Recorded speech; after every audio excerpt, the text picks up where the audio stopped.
In this chapter, we're going to talk more about functions and how to graph more functions and how they look and analyze them and so on and so forth.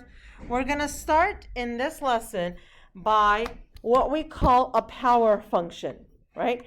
Power functions are functions that look like this. F of x is ax to the n. So basically you've got like, all of the functions like x to the fourth, x squared, x cubed, x to the fifth. These are all power functions, right?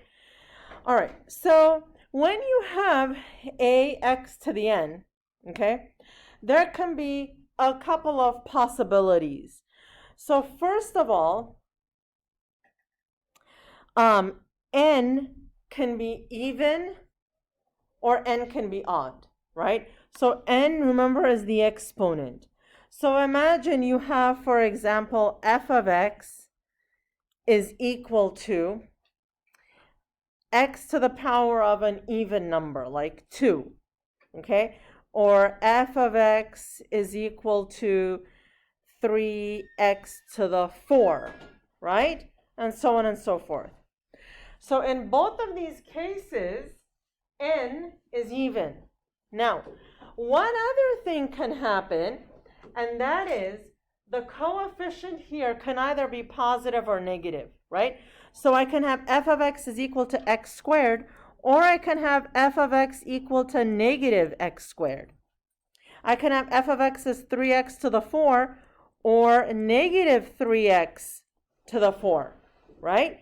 So even exponent, right? But the coefficient can either be positive or negative. All right, so now, whenever you have an even exponent, what happens is both ends of the graph will be on the same side. Either both will be up or both will be down, okay? If the coefficient is positive, then both will be pointing up. If the coefficient is negative, both will be pointing down. And we know this, right? Because if you have negative x squared, it's a parabola facing down. If you have positive x squared, it's a parabola facing up. Okay? All right. So notice the domain for both of these is negative to positive infinity, right? The range, right, for this first case is 0 to infinity, whereas the other one is negative infinity to 0, and so on and so forth, right? And we can talk about end behavior and all that good stuff in a little bit.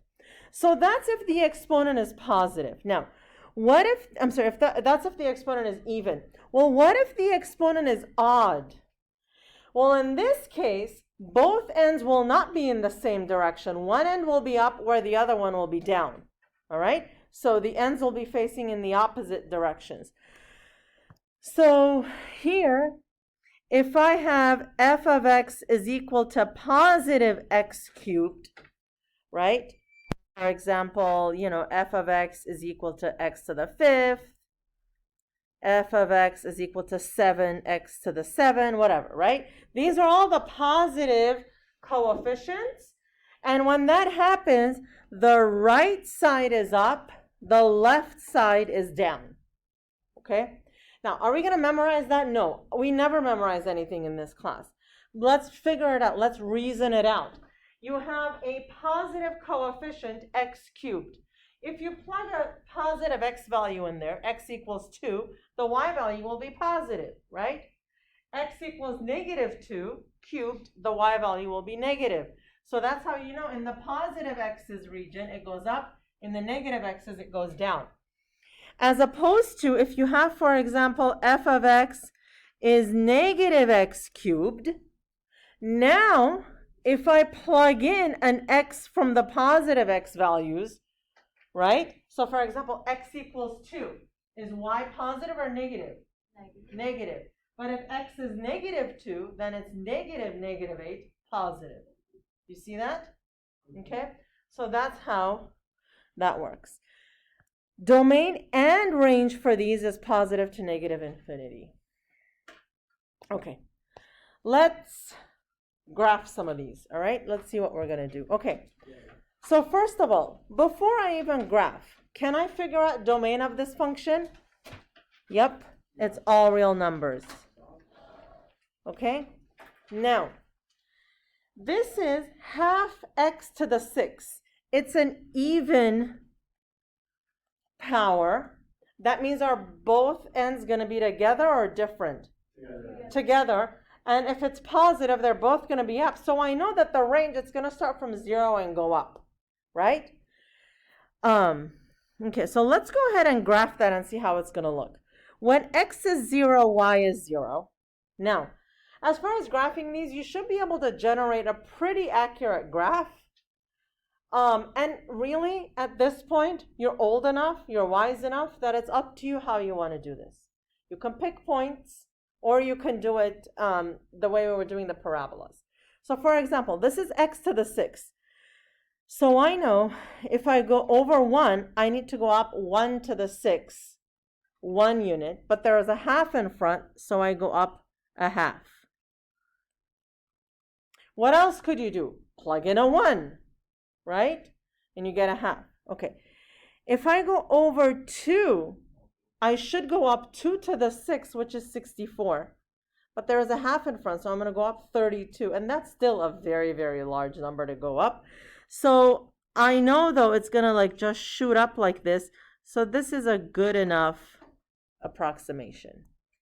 Okay? Never mind. Yeah. Okay, X-intercepts, it hits the x-axis at x equals 0. So let's do f of 0 equals 0. Y-intercept, it hits the y-axis also at 0, so f of 0 is 0. Or you could do 0, 0. Either one works. But both x-intercept and y-intercept are coordinate points, so show both x and y. All right? Okay. End behavior. The limit as x approaches negative infinity is positive infinity. And the limit as x equals positive infinity is positive infinity. Okay. This is continuous everywhere. There are no discontinuities, right? No denominators to the 0, nothing. So negative infinity to positive infinity. Okay, where is it increasing? From 0 to infinity. Sound familiar? Decreasing from negative infinity to 0. Okay? All right, let's do one more. Negative x to the 5. Okay, so this one is an odd power. So one end will be up, one end will be down.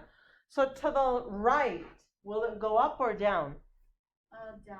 Down, because there is a negative, right? So the midpoint here, the middle point is 0. And then if I go over 1, I go down 1, over 1, up 1. And then if I go over 2, I'm going to go down 32. So again, this is a very narrow sort of graph. Again, you're not going to draw a huge graph like that, but just sort of estimate that it's so narrow and it goes down like that. Okay? What's the domain? All real numbers. What's the range? All real numbers. X-intercept, 0, 0. Y-intercept, same thing. Okay, I'm going to alternate my notation because we can do that. Okay, end behavior. As x approaches negative infinity, f of x is your positive infinity and negative infinity. Here, it's continuous everywhere. Where is this increasing? From 0 to...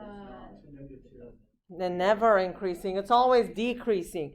So it's never increasing or none. Decreasing from negative infinity to positive infinity. Okay? Okay. So, all right, moving on. Is this stuff gonna be? Yes. All 3 of the sections that we cover will be on the final. Yeah. For the increasing or decreasing, it's just like into the sure right next to it. Huh? For the answers were like. Oh, never or none? Yeah. Doesn't matter. Okay, so 2x to the negative 2. Okay, so this one is a little bit different, right? This one is a little bit different. Why?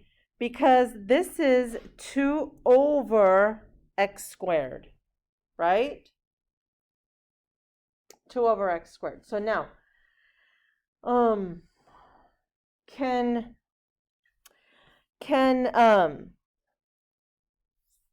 x ever be 0? No, x can't be 0. So that means there is a vertical asymptote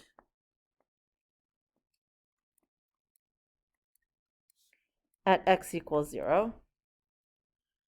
Here.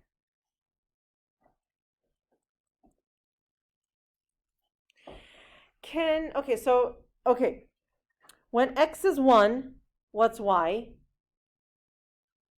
2, right?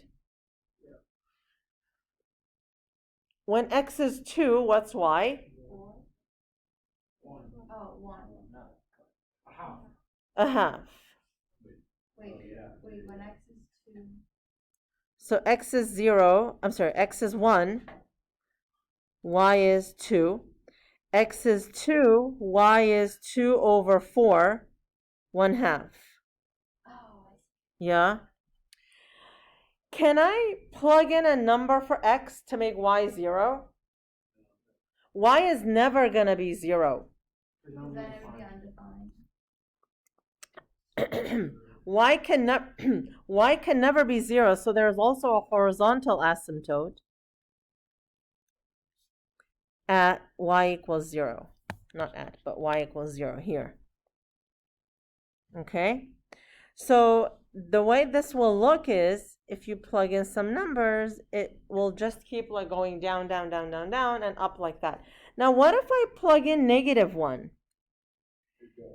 Then it'll be 2 again, right?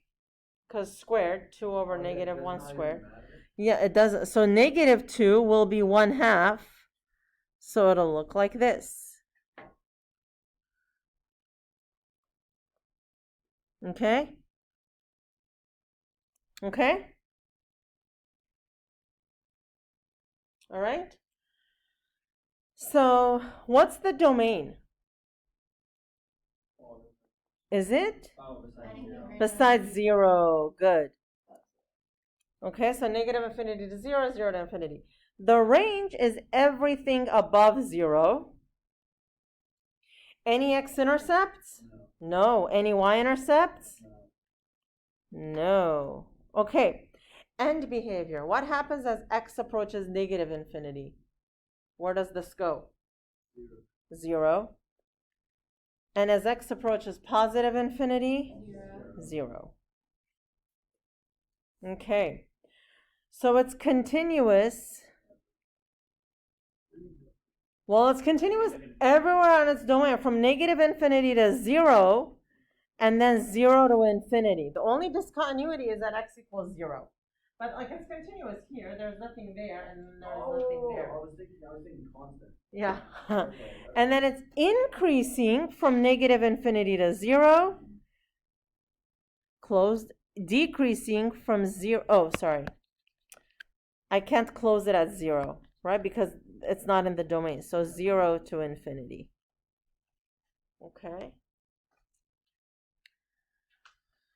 All right. So with that, let's move on to radical functions. Okay? All right. If we have rational exponents, so far we had exponents that were like integers, right? +1, -1, +2, and so on. But what if your exponent is rational? It's a fraction. Well, then in exponential form, it'll be like this, x to the power of p over n. Okay? And you can write it in radical form like this. All right? This denominator is called an index, and it goes inside the root there.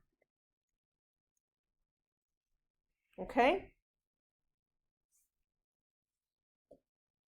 Okay. And a radical function is a function that can be written in a radical form. And that is something that we've seen, right? So again, just like with exponents, this index here, the n, can either be even or odd. So if I have an even index, all right, so for example, f of x is equal to root x. What's the index in here? What? How many? 2. Or I have, for example, f of x is the, 4th root of x. Well, what's the situation here? What do I know about the radicand? It should always be what? Positive. Positive, okay? So that's why, since x can only be positive, the graph only exists over the values which make the radicand positive, okay? So the domain can't be all real numbers. The domain is 0 to infinity, and so is the range in this case. However, for an odd index, so f of x is the cube root of x, or f of x is the 5th root of x. Is there a situation where x, is there a value of x that x can't equal? You're sure? No, it's all real numbers. It's all real numbers. Because can you have the cube root of -8? Yeah. You can. It's -2. So it's all real numbers for this one. The domain and the range are. All right? Okay. Okay. So graph and analyze each of these. Okay. So with these, things do get a little bit more complicated. With this one, we're going to use our calculator to graph it. Okay? So let's do that. So do you see how quickly it shoots up, right? It's because what's happening here is there is a cubic function, x cubed. So things are getting cubed. And you know how numbers increase when they're getting cubed? And then at the same time, there is a square root. Square root kind of like makes numbers smaller. So the square root and the cube are kind of at a constant battle with each other.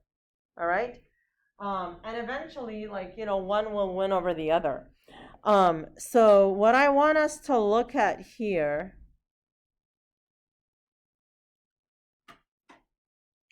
is, I just want to go up to 1,000 here. Okay, do you see how eventually it starts to level off? So, 1 second. Well, it doesn't, so, 1 sec. That's not what I meant to do.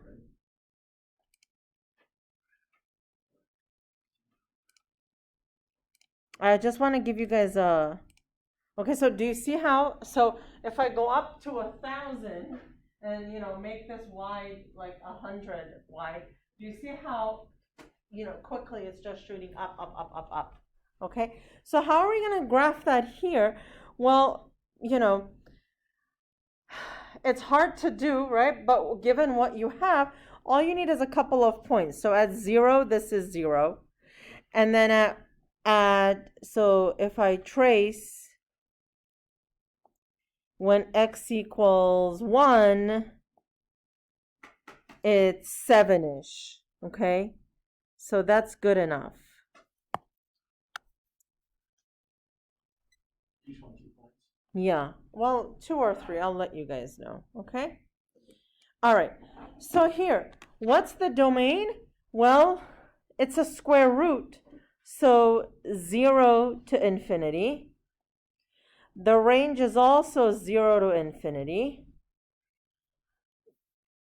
X-intercept and Y-intercept are both 0, 0, so f of 0 equals 0. Okay, end behavior. What happens as x approaches negative infinity? Well, this graph stops at 0. Past that, there isn't even anything there, right? So we're just going to say dne. And then here it goes to positive infinity. It's continuous from 0 to infinity. It's increasing from 0 to infinity. And it's decreasing on no interval, none. Okay. All right. So same thing with the next one. You can graph on the calculator for now. Later on, by the end of the chapter, we will be able to do all this by hand. Okay. So when we graph this, I'll tell you how it works. So it will hit at 4, I believe. And here between 5 and 6. All right, so it looks like this. Let me actually graph it on the calculator so you guys can see. Whoops. Where is it? Okay. So tab. Okay, so look, 3. All right, so control delete. Now I have enter. Okay, so tab 3 minus cube root is this one. So control and this caret button. So this is the cube root of 5x minus 1, right? Okay. So you see that? I need to reset my windows. So I go to menu, 4, and if you press 5, it's the standard zoom. All right. Okay, here. The domain is all real numbers, right? This doesn't work.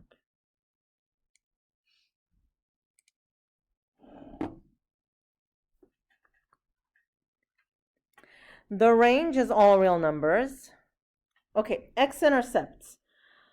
Menu. Let's do 5. Graph trace. Look, it starts at the y-intercept and it's at 0, 4. So you can either write 0, 4 or f of 0 equals 4. Okay? And then if you keep tracing, there comes a point where right there is a 0, 5.6, 0. F of 5.6 is equal to 0. All right, limit at negative infinity, it's positive infinity, and then negative infinity. It's continuous everywhere. Is it increasing or decreasing everywhere? Decreasing. And it's increasing on no interval. All right, and I do want to make this a little nicer. Okay? Fabulous. All right. So let's get into solving radical functions. Okay? All right. Step 1. To solve these, you have to isolate the radical expression. Right? Isolate meaning like get it to alone to one side. Basically, what you want to do when you isolate the radical expression is you want to make sure to only have one radical on each side. It's easiest that way. Now, you have to raise each side of the equation to the power equal to the index. Okay? All right? Solve for the indicated variable, and then this is very, very important. Check for extraneous solutions. What are extraneous solutions? Basically, extraneous solutions are solutions that will show up in the math, but these are solutions that would not otherwise have been there, okay?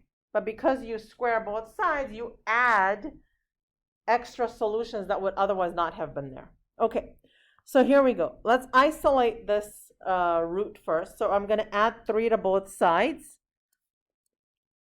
So I get 2x plus 3 is equal to the square root of 28x plus 29. Now, that has an index of 2, so I'm going to square both sides. Okay. Squaring this, I get 4x squared plus 2 times 3 is 6 times 2, 12x plus 9 is equal to, right. Now, bring everything to the same side and solve. Right now, this is like an algebra 2 quadratic equation. So 4x squared minus 16x minus 20 is equal to 0. At this point, if there is anything you can factor out, please do. Right, so I can factor out a 4. X squared minus 4x minus 5 is equal to 0. And what happens to that 4? It goes away. Goes away. So now when I factor this, I get x minus 5, x plus 1 is equal to 0. So x equals 5 and negative 1, potentially. Okay?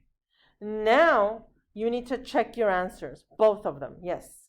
If I did like I didn't take out the 4 and I just simplified, so I did 4x plus 4 and x minus 5. Eventually the 4 will always go away. Yeah, I mean it did. You still end up with 5 and negative 1, but you have bigger numbers. That's fair. So Yeah. I was just making sure it was like, okay, that did it. Yep. Okay, so let's check the x equals 5 first. Okay, what to plug it into? You can plug it into either the very, very original or the next one, but it has to be the step but it has to be a step before you squared. All right? It has to be the step with the radical, otherwise they'll all work after you squared.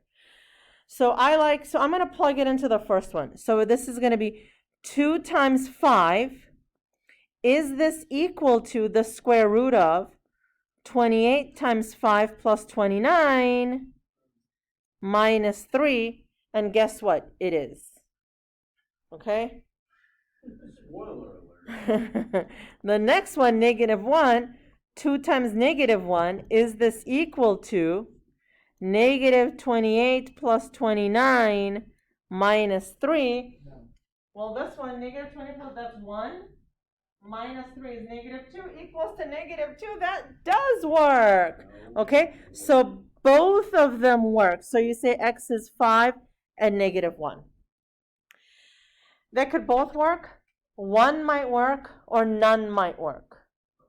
Okay? Actually, no. Questions? All right. No, yeah. Subtract the 8 for the next one. So we get 4 equal to cube root of this thing squared. Now, what do I raise it to? Power of 3, power of 3. 4 cubed is 64, and that's x minus 2 squared. Now what? Square the factor it. You mean take a square root? Square root. Take a square root. So you get x minus 2 equal to what? 8. Plus or minus 8. So x is 2 plus or minus 8. That means x is 2 plus 8, 10. 2 minus 8, negative 6.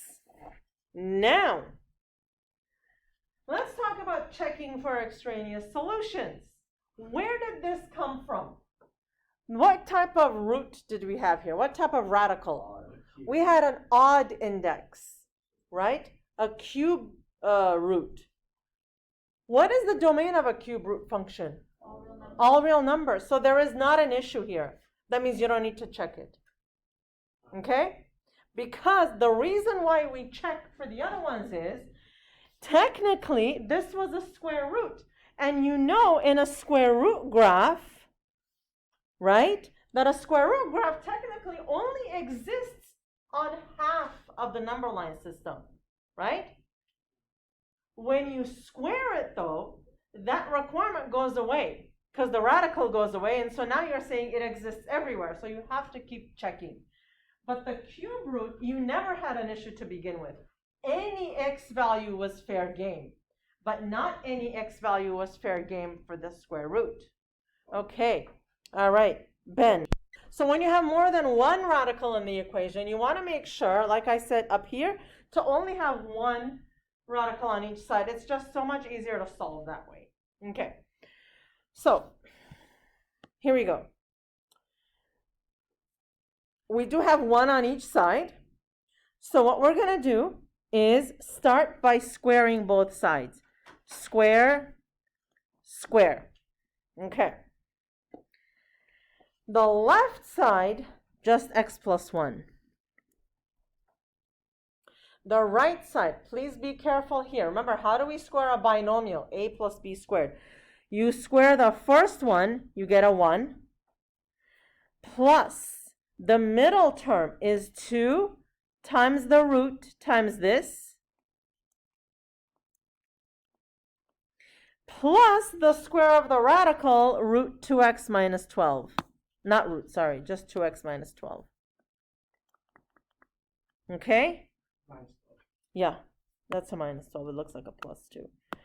Okay, so bring everything to the same side. I'm sorry, bring everything that is not a radical to the left side. So look at what happens here. Okay, first of all, you have a plus 1 and a plus 1. Those go away.